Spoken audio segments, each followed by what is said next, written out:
Hello बच्चों, welcome back to my YouTube channel. आज हम कक्षा 7 की गणित में प्रश्नावली 11.2 का प्रश्न क्रमांक 4 हल करेंगे। प्रश्न है, निम्नलिखित में से प्रत्येक को केवल अभाज्य गुणनखंडों की घातों के गुणनफल के रूप में व्यक्त कीजिए।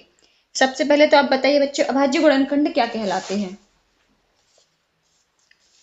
जो अभाज्य संख्याओं से गुणनखंड किए जाते हैं ना, वो कहलाते हैं अभाज्य गुणनखंड। अभाज्य संख्याएं क्या क्या होती हैं? 2, 3, 5, 7, 9 तो भाज्य संख्या है, 9 नहीं आएगी। इसके बाद 11, 13, 15 भी भाज्य संख्या है। फिर 17, 19, फिर देखिए 21 भी भाज्य संख्या है, 23। तो अभाज्य संख्याएं अधिकतर विषम संख्याएं होती हैं, केवल 2 ऐसी है जो सम है और अभाज्य है। तो ये तो हो गई अभाज्य संख्याओं की बात। अब अभाज्य गुणनखंडों के रूप में व्यक्त कीजिए। तो बच्चों, जैसे हमने 108 के गुणनखंड किए, तो जब हम 108 के गुणनखंड करेंगे तो यहाँ पर जो अंक लेंगे, हम यहाँ 4 नहीं ले सकते, हम यहाँ केवल 2 ले सकते हैं, 3 ले सकते हैं, है ना, 5, 7 ये सब ले सकते हैं। तो शुरू करते हैं क्वेश्चन। सबसे पहला है 108 गुणा 192। तो पहले तो हम 108 के अभाज्य गुणनखंड निकालेंगे।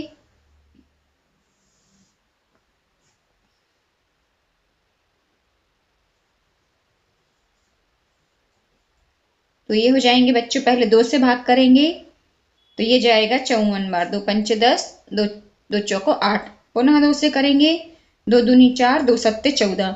जिनसे भाग देके नहीं बनता है बच्चों, तो ऐसे कर सकते हैं। 108 लिया हमने, इसको 2 से भाग किया, 2 पंचे 10, यहाँ पर 8 उतारा, 2 चौको 8।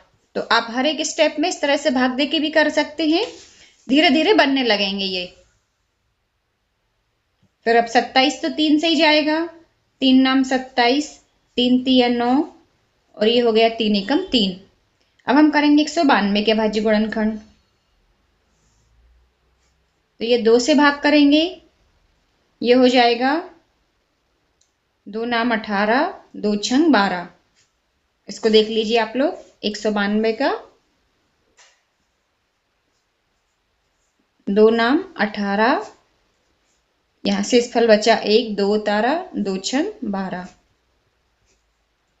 तो ये आ जाएगा 96। पुनः 2 से करेंगे, 2 चौको 8, 2 अट्ठे 16। पुनः 2 से करेंगे, 2 दूनी 4, 2 चौको 8। पुनः 2 से करेंगे, 12 दूनी 24, 2 छंग 12, 2 तीन 6, और ये हो जाएगा 3 एकम 3। अब देखिए बच्चों, 108 को हम क्या लिख सकते हैं?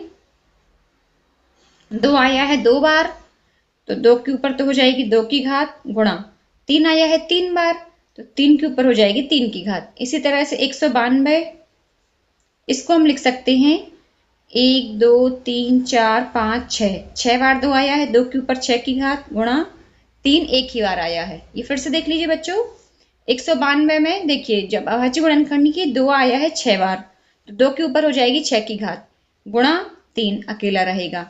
अब हमसे कहा गया है 108 गुणा 192, 108 गुणा 192। तो इसको हम लिखेंगे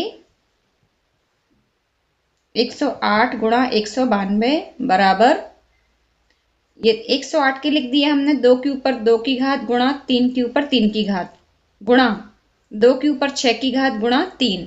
ऐसा हमने लिख दिया। अब देखिए, जिनके आधार समान है उनको हम एक साथ लिख लेते हैं। 2 के ऊपर 2 की घात, गुणा 2 के ऊपर 6 की घात, ये लिख लिए साथ में। फिर 3 के ऊपर 3 की घात, गुणा 3 अकेला। अब जब आधार समान है तो घातें जुड़ जाती हैं। इसके पहले वाले प्रश्न में हमने किए हैं, अभी तक जो प्रश्न क्रमांक 3 तक किए हैं। तो ये हो जाएगा 2 के ऊपर 2 और 6 8 की घात, गुणा 3 के ऊपर 3 और 1 4 की घात। तो इस तरह से ये हो जाएगा इसका आंसर, 2 के ऊपर 8 की घात, गुणा 3 के ऊपर 4 की घात। अब इसका कर लेते हैं भाग 2। भाग 2 में हमें ये दिया गया है 270। तो देखिए बच्चों, 270 के हम सबसे पहले निकालेंगे अभाज्य गुणनखंड। इसको हम सबसे पहले करेंगे 2 से भाग।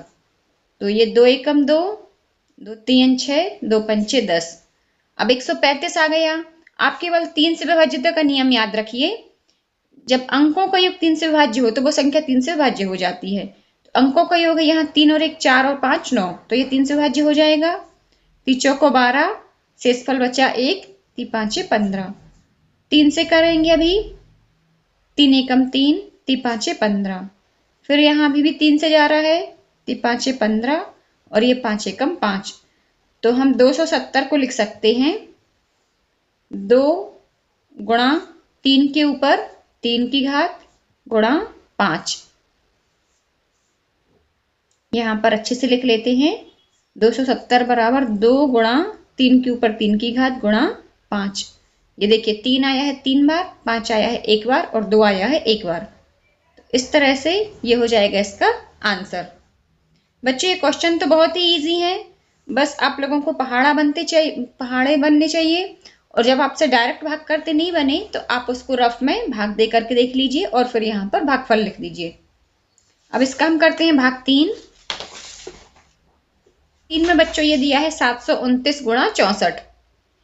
जैसा कि भाग 1 में दी गई थी 2 संख्याएं, बस वैसे ही यहाँ दिया है। तो बच्चों 729 के भाज्य गुणनखंड, तो बच्चों 729 के भाज्य गुणनखंड हो जाएंगे।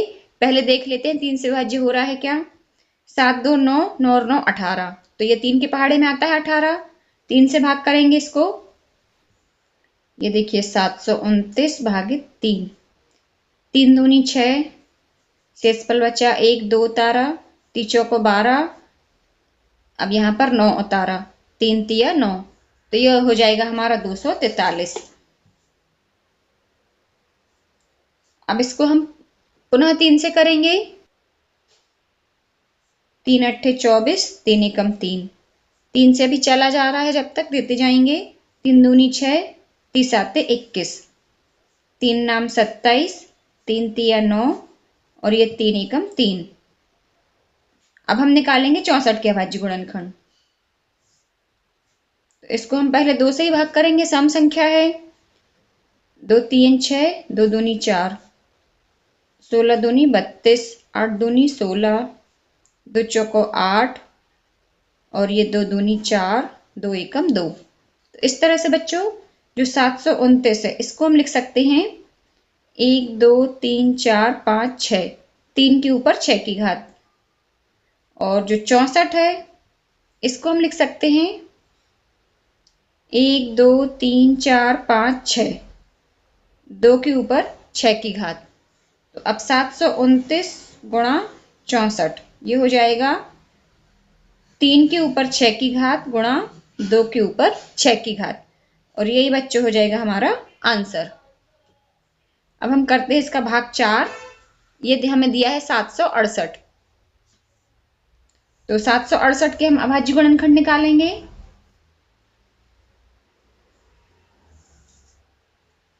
इसको हम पहले 2 से भाग करेंगे, सम संख्या है क्योंकि ये। तो ये हो जाएगा, ये देखिए बच्चों 768 भागित 2, 2 3 6, 1 बचा शेषफल 6 उतारा, 2 अट्ठे 16, यहाँ पर हमने 8 उतारा, 2 चौको 8। तो यहाँ आया ये 384। अब 384 को 2 से भाग करेंगे तो 2 एकम 2, 2 नाम 18, 2 दूनी 4।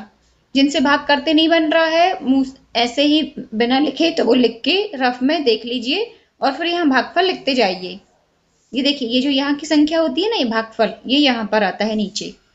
अब 192 में 2 का करेंगे। 2 नाम 18, 2 छंग 12। जब तक 2 से भाग जा रहा है देते जाएंगे। 2 चौको 8, 2 अट्ठे 16।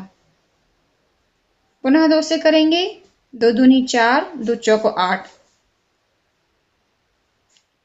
ये हो जाएगा 12 दूनी 24। पुनः 2 से करेंगे। 2 छंग 12। पुनः 2 से करेंगे। 2 3 6 और ये 3 एकम 3। तो इस तरह से 768 में 2 आया है। 1 2 3 4 5 6 7 8, 8 बार 2 आया है और 1 बार 3 आया है। तो हम 768 बराबर लिखेंगे 2 के ऊपर 8 की घात गुणा 3। इसको अच्छे से लिख देते हैं 2 के ऊपर 8 की घात गुणा 3। ये हो जाएंगे 768 के अभाज्य गुणनखंड और ये हो जाएंगे घातों के रूप में। यही है बच्चों हमारा आंसर। तो उम्मीद करती हूँ प्रश्न क्रमांक 4 के सभी भाग आपको समझ में आ गए होंगे। कहीं कोई प्रॉब्लम हो आप मुझे कमेंट्स में पूछ सकते हैं। इस वीडियो में से इतना ही, फिर मिलते हैं नेक्स्ट क्वेश्चन के लिए नेक्स्ट वीडियो में। तब तक के लिए जय हिंद, वंदे मातरम।